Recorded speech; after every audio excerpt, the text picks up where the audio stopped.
Hi, welcome to New Victory Gardening.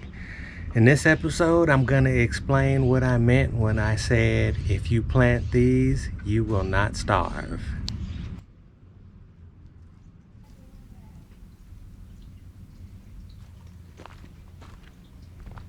So here we are at the garden plot. Do this and you will not starve. What does a person mean when they say that? Well, after gardening for a bit and growing different kinds of crops, just realized, and it's my opinion. You can share your opinion in the comments.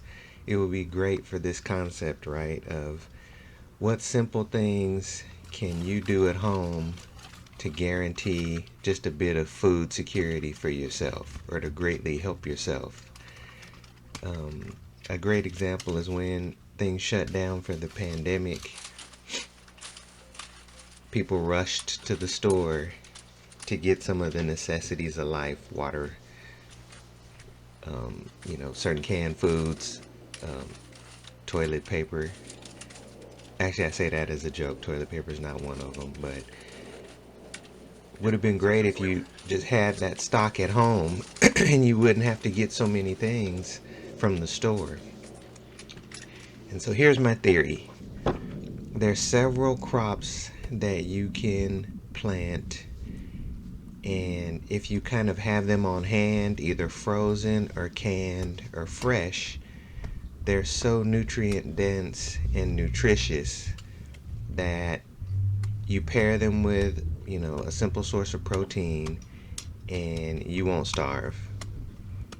And maybe you all could guess which one I wanted to talk about today and plant and show you. They're greens.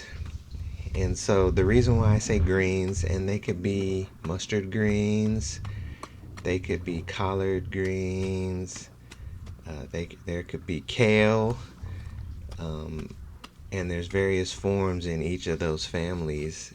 So it's kind of like you have a wide variety that you can choose from. For me, pairing those greens with eggs from a chicken, and keeping that on hand, it is an excellent source of different nutrients. There's a worm. I've been able to invite a lot of worms into my bed, so I always show you all. I'll talk about that in a little bit. But anyway, you get those greens with eggs, and the greens are such a nutrient dense and healthful food, and then the eggs are a complete protein.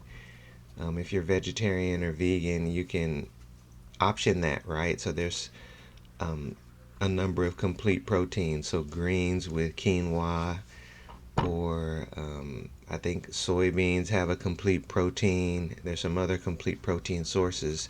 So say one day you ate greens with eggs, the next day you eat greens with quinoa, you eat greens with soybeans, tofu maybe, however you might take it, greens with something else that's a complete protein. And you kind of have the foundation for a healthy diet, and you're getting all of these trace minerals and things that you need. You don't have to take my word for it. Like, all you have to do is hop on the internet and go to Healthline or WebMD or any of those health oriented websites, and you can, see the evidence that's there for the usefulness of including leafy green vegetables, especially those from the brassica family, that the collards, kale, mustards, those ones in your diet is just a good idea.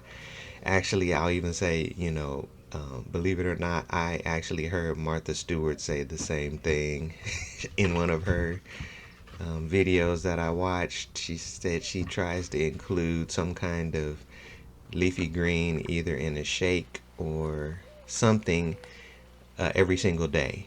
And so let's talk a bit about how I'm planting these. So this is, to me, an ideal way. Like if you have enough space and you can plant in a bed in the ground, say in your yard.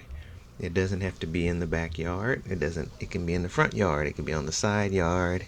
It's just a place that gets, 6+ hours of sun a day, and where you have a soil that you can tend to. And of course, you can water it. And what I found is what I showed you back there in my hands was actually crushed eggshells. So those eggshells, after you use them, keep the eggshells, put them outside, and the sun and the air outside will dry them, and they'll get very brittle. And then all you have to do is crush them, like pulverize them with something. So I keep them in that 5-gallon bucket, and as they add up, I have a sledgehammer. I just set down in the bucket and crush the shells down into that powder, and I put that into the hole as I'm planting my seedlings. And those eggshells, since they came from something living, it's just my feeling that they have an accessible form of several nutrients in a form that can, be readily accessed by plants. And so, you don't have to throw away eggshells. A lot of things you don't have to throw away. You can reuse them out in your garden space, and they'll help, the vitality and the health of your plants. And so those tomato plants that are there, I planted that way, and the pepper plants are the same, and now these greens I'm going to do the same. And I've been doing it for a few years now, and what I've noticed is just you have fewer issues with your plants. I didn't do a scientific study on it, but you just have fewer issues with your plants. Blossom end rot, the vitality of your plants is better. And of course, at the end of the season, when you turn your garden over, or you dig, or you look, all those shells are gone. So they're readily absorbed and used by the plants. So just consider it. It's collards, just a vase style collard. And I'm planting kale, which has curly leaves on the end. And I'm also planting a red kale, which can be an ornamental, but I figured we'd try out something because sometimes it's nice to have some color in your food.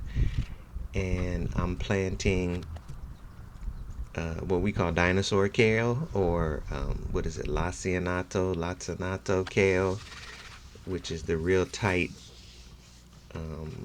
ruffled kale that actually is really good in soups and stews, and has a good texture, I guess I'll say, that changes things up.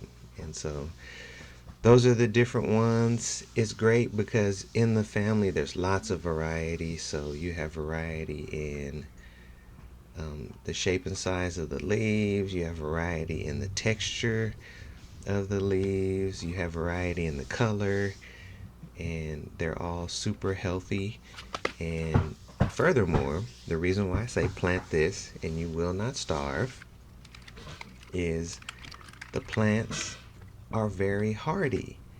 And so what I mean when I say they're very hardy is that they'll grow in lots of different styles of soil.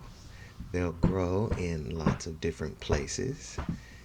They can survive hot weather. They can be frozen and they'll survive a freeze.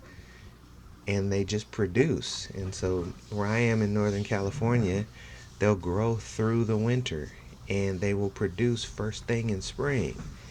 And so if you plant them this year, let them grow all the way through the summer, take care of them, let them grow into the fall and through the winter. They will still be producing come winter, January, February, and March, right? Especially if we have a mild winter, the plants will be producing at various rates, and they can provide you with a food supplement that's very healthy, just like for the rest of the year, like until that next season or even two. It just depends on your circumstances. And so there they are, easy to plant. Dig a shallow hole, maybe 2 to 3 inches down, put the plant in, little eggshell, firm them in gently. And now it is time to get the water hose. And so to this point in the video, I had been doubling like the speed of the video, double or triple, but right now I put it back to normal speed. And the point of doing that is so that you can get an idea of how long you need to water something in clay soil. So this clay soil is not totally dry. As you can see, it's still damp. And I'm gonna water it in, and we'll do that like real time. You get an idea of just how long you need to water and what it should look like when you're watering in seedlings, or just when you water your plants in general. And so you have to try to pay attention, because you're going to be watering for a while. That's the truth. Anyway, stay after it and you'll get a feel for what works for you. I am a big fan of you doing what works for you. So in your garden, in your space, be it a garden of pots, which I'll show in another video, or a garden out in the yard, be it full sun or part shade, be it a foot by 1 foot, or be it 20 feet by 20 feet or 50 feet by 50 feet. What's working for you in your space is what you should pursue. And you just kind of take information from other people to help you make your decisions. I've been places where even neighbors have different microenvironments and the plants grow differently just 100 feet apart. Alright, and so you have to be sensitive to that and do what's best for you. And so that's why I'm showing you this water in real time. I could talk up a storm and I'm not finished watering. Another thing to do is you kind of have to try to water at a rate that like allows some of the water to sink in. So I could turn it on the highest setting, put the water on high and just flood the area and leave. But sometimes that's not the best way to water. Sometimes it's better to water with a mist. Sometimes it's better to water with a cone that doesn't knock your plants over, as opposed to using the shower or jet settings. And sometimes it's best to water and then go away for about 5 minutes and come back and water again. But in this video, and then for this space, you can see there's puddles that are starting to form. So I'm watering with a cone and I'm spraying across the greens, and you see I'm not knocking them over. And I'm watering it to puddles on the surface, and I'm using kind of a medium setting of water, trying to give the water some time to go down, and trying to water it until I see visible water puddling on the surface, so that I know at least the top, like say half to quarter inch of the soil has been saturated with water, and that there's water on top that can also go down. So that was my goal here, is just to get those plants, watered in well. That's how they'll start. So their roots need water. They need to seek water, and that's it. So I don't know, you can time that in the video and see how long I actually watered. That's an 8 foot by 10 foot bed there, and you can get an idea of what it takes to get your plants set up in clay soil. And so then what do I need to do? Well, I'm not going to show it in this video, I'll show it later, but you would want to first do what I'm doing here. Is I use drip lines to water. If you use sprinklers, it'd be a little different, or if you just water by hand, it'd be a little different, but I'm using drip lines here. These are 1 gallon per hour drip lines. I tried 0.6 gallon per hour, and I tried 1 gallon per hour, and I found that for the heat here in the place that I live and the soil type, that the 1 gallon per hour works a whole lot better than the 0.6 for growing a garden. And so those drip lines really are specific to what type of plant you're growing, but to me, for multi-purpose gardening use, you want to get the 1 gallon per hour drip lines. And for this one, I just made long lines that you can snake around and kind of wet the whole area.